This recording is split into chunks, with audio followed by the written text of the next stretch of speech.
வசமாகும். கண்ணனின் வசமானால் காலங்கள் வசமாகும். ரிஷிகேசன் வசமானால் வித்தைகள் வசமாகும்.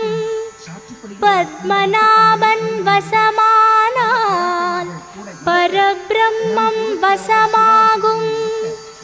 உன்னையின் வசமாக்க தியானத்தில் நான் அமர்ந்தேன்.